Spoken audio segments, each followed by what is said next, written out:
Assalamualaikum. Waalaikumsalam. Kak Raninya memperkenalkan diri nih sebagai pembukaan dulu. Oh, halo, Assalamualaikum semuanya. Nama aku Rani, umurnya 22 tahun tahun ini. Terus statusnya sekarang masih mahasiswi di Trisakti. Terus salah satu atlet basket putri Indonesia. Ini mau nanya nih Kak, kapan sih mulai mengenal basket dan kapan mulai memutuskan untuk serius di cabang olahraga basketnya sendiri? Mulai kenal basket itu pas SD kelas 5. Jadi pas SD kelas 5 itu ikut ekskul basket di sekolah. Habis itu ikut tanding-tanding cup-cup sekolah di Al-Azhar. Itu kan ada Alpus Cup ya. Di Al-Azhar itu kan suka ada cup-cup antar Al-Azhar. Nah, di situ mainnya. Terus pas SMP dikenalin sama teman buat masuk klub Indonesia Muda pertama kali. Buat masuk kelompok umur.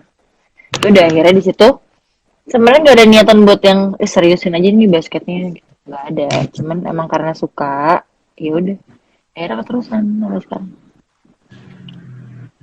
Terus ini juga Kak, pengalaman dan karir awal Kak Rani di cabang olahraga basket, belit-belit nggak tuh? Em, pertama kali itu ikut lomba apa ya? Pertama kali yang nginget banget sih sebenarnya ikut tanding kejuaraan nasional kejuaraan nasional. Iya kejuaraan nasional U14 deh kalau nggak salah di Bandung. Itu sih. Dari situ akhirnya kan karena kita sering tanding-tanding itu akhirnya suka dilihat kan di scouting lah sama Perbasi. Jadi kalau misalnya ada seleksi apa gitu kadang suka dipanggil gitu. Dari situ sih awalnya. Kak kan kakak kuliah nih di Trisakti, terus ikut olahraga basket juga nggak di itu? Ikut tim di Trisakti juga nggak? Ikut sih, cuman kalau untuk sering tandingnya jarang banget karena kebanyakan cup-cup yang disediain di liga liga kampus itu suka nggak memperbolehkan pemain yang udah profesional atau udah pernah masuk timnas, jadi kayak jarang banget main. Ngomong-ngomong, klub pertama yang kakak masuk apa nih? Klub pertama basket Indonesia Muda, Indonesia Muda Jakarta. Bergabung di klub pertama kali turun di Liga Putri nggak kak? Belum sih. Pertama kali itu masih umur ya, masih umur 13 tahun apa? Masih muda. Jadi kalau kayak gitu belum boleh masuk liga kan. Kita masih kayak ikut putaran-putaran kayak daerah, wilayah, belum sampai profesional. Ini kak, waktu kakak lulus SMA, bermain di level apa di basketnya? Udah pro kah di SMA gitu? Em, sebenarnya sebenarnya masuk profesional itu bisanya kalau udah kuliah. Tapi kalau pas SMA itu udah pernah ikut kayak pekan olahraga nasional remaja. Terus ada lagi namanya pekan olahraga pelajar. Terus pernah juga pertama kali tuh seleksi nasional U16. U16 tapi aku masih umur 14 tahun ya kalau nggak salah. Itu buat FIBA Asia di Sri Lanka. Itu pertama kali sih yang paling tinggi. Waktu kakak sekolah itu ada ini nggak sih, ada larangan tersendiri nggak sih sama orang tua buat basket gitu? Ya, jadi umiku tuh nggak suka banget aku basket. Jadi lucunya itu memang dulu tuh memang bandel banget kan. Walaupun udah dilarang, tetap kabur, naik naik ojek. Nggak boleh dan nggak bolehnya tuh nggak cuma yang sekedar yang kamu nggak boleh ya enggak. Jadi emang clash banget, emang bener-bener nggak boleh banget. Gimana sih kayak kayak kita nggak boleh pacaran aja, nggak boleh, nggak boleh itu pokoknya. Tapi akhirnya em, karena gigih aja sih sebenarnya kayak ya nggak ada pengen niatan buat nunjukin nih gue bagus nih basketnya enggak cuman karena emang suka akhirnya kayak jadinya totalitas tiba-tiba ngelihat prestasinya oh iya ya ternyata anak anak gue bisa gitu walaupun sampai sekarang juga tetap ada nggak boleh kamu ngapain sih basket mulu gitu. Sampai sekarang loh tapi udah Sampai sekarang. mendingan tapi udah mendingan. Tapi itu mungkin karena udah ada prestasi kali dari Ya kakaknya kan, jadi uminya ngasih deh gitu. betul betul. Terus ada pertanyaan juga nih Iya, Kak dari siapa? pertanyaan dari Raden Lima Itia. Raden Siti tuh. Raden Siti ya. Kak Rani pernah ngerasa jenuh basket tak? Kalau iya biasanya apa yang dilakuin buat ngilangin jenuhnya? Pernah waktu itu tuh tahun 2014 itu tuh lagi apa ya? Lagi seleksi buat apa sih namanya itu? ASEAN ASEAN apa ya? Aku lupa deh. Pokoknya putaran ASEAN deh kalau nggak salah. Jadi itu FIBA tapi ASEAN.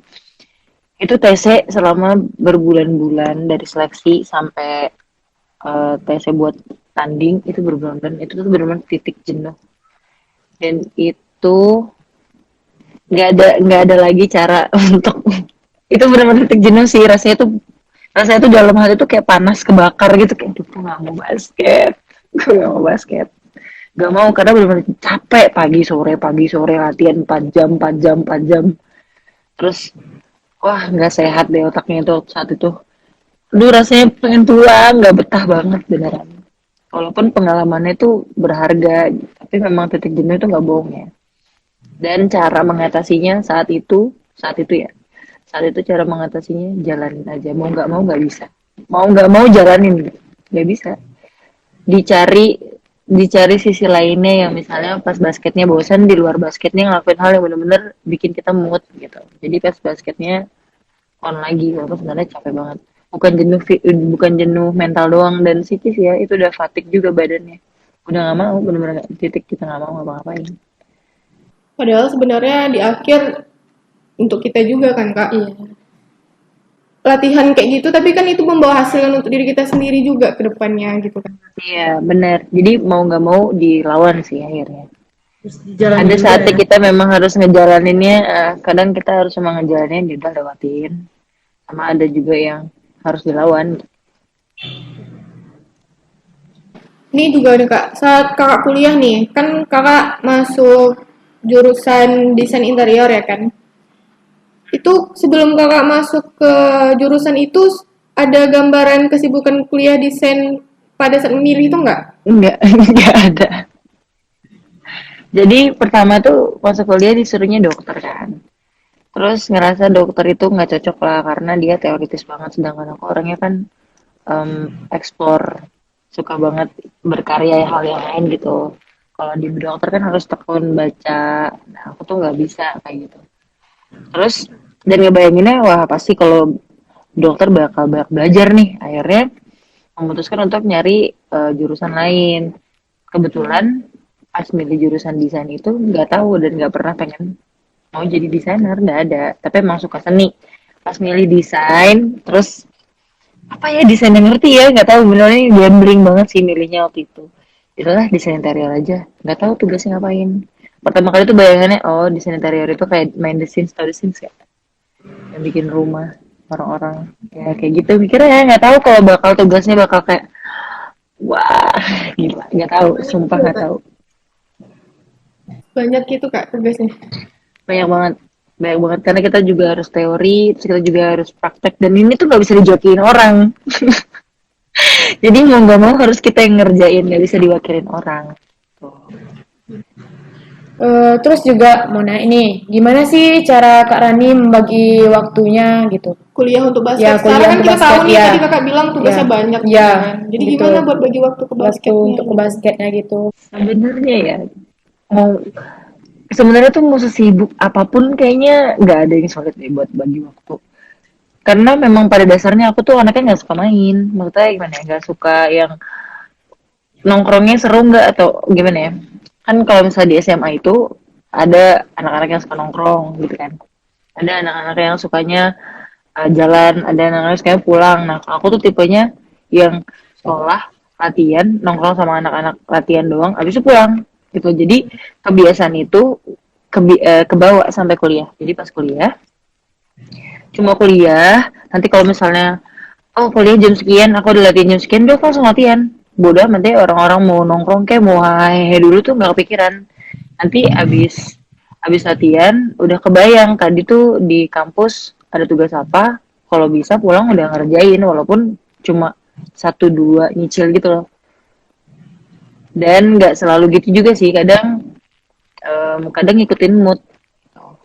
Nggak tentu kok. Emang sih orangnya kadang terorganisir, tapi kadang juga enggak.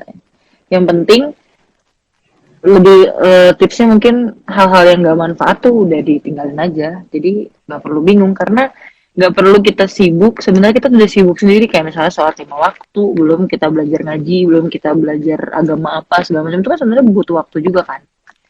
Jadi karena karena banyak hal yang lebih manfaat dilakuin, kayaknya waktu ada aja kok nggak ribet ngebaginya asalkan manfaat sih. Kalau nggak manfaat berasa buang waktunya benar. Pernah bolos nggak sih Kak kuliah? Bolos kuliah Iya, untuk basket? untuk basket gitu. Karena Bolos. kami soalnya gitu Ya, Kak. kami gitu juga sih kalau misalnya gitu mau basket harus bolos demi kalau misalnya tanding gitu. Kalau latihan gitu kami juga bolos gitu. Pernah nggak sih Kak Pernah kayak gitu? Sering banget. Gak usah bolos, kadang cabut dulu ya Allah. Kalau SMA, SMP, kalau SMP sih, SMP kan nggak bisa. Kalau SMP itu agak ketat ya sekolahnya, jadi nggak bisa nggak bisa manjat pagar gitu. Kalau di SMP tuh sampai bohongnya bilangnya mau ke dokter terapi, tapi sebenarnya mau tanding. Kalau di SMA itu manjat pagar, cabut, nggak boleh latihan, latihan, pergi gitu. Kadang habis latihan capek nggak sekolah, lagi TC. Sering banget sih kayak gitu. Sering banget, sering banget. Kuliah gitu juga Kayaknya sih kayak gitu begitu. Kak. Kuliah mungkin nggak bolos kali ya, tapi ada surat dispensasinya gitu. Jadi Iya. sebenarnya misalnya latihannya jam 4 ya. Sebenarnya kita pulang pulang kuliah jam 3 masih ada waktu sebenarnya. Tapi sekarang karena udah bisa lah gitu. Jadi jam 2 kadang udah izin. Ini ada suratnya gitu. Pernah sih bolos sekali 2 kali nggak apa-apa. Iya, kami gitu Kak. Kalau nggak ada surat kami ya udah nggak diizinin dosen pun ya udah cabut aja. Kan bisa titip absen bukan? Tapi sekarang agak susah sih Kak. Titip absen. Iya, jarang-jarang teman yang mau. Bisa nitip tapi temannya yang tidak mau. Gitu sih. Oh yang bikin susah temennya enggak ya? Iya, benar. Kan ini nanya Ada yang Kak. nanya nih dari Friendly si Tanggang, gimana kalau pemain berbakat di tim yang buruk, apakah ada peluang untuk dia maju? Semua orang tuh punya peluang maju ya. Aku selalu menjawab dengan cara diplomatis ya. Semua orang tuh pasti berpeluang untuk maju sih. Nggak mungkin nggak. Orang dulu aku juga nggak bisa. Duh, emang dikiranya aku basket pertama tuh langsung bisa main. Gak bisa. Tanya deh pelatihku pertama kali. Yang namanya aku under basket tuh lewat ring. Gak bisa sama sekali, blast. Cuman gak tau kenapa ya.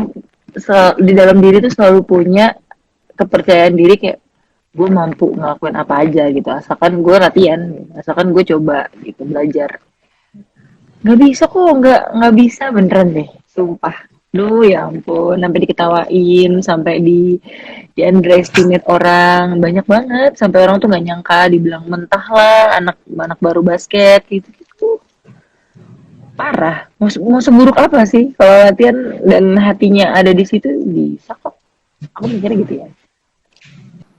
Oh gitu. Terus nih ada juga nih yang nanya lagi, Willy Ansari. Kak mau nanya apa yang membuat akhirnya kakak memilih untuk berhijab dan kenapa balik lagi main basket? Um, gimana ya sebenarnya basket dan hijabnya ini nggak ada korelasinya nggak ada sangkut pautnya jadi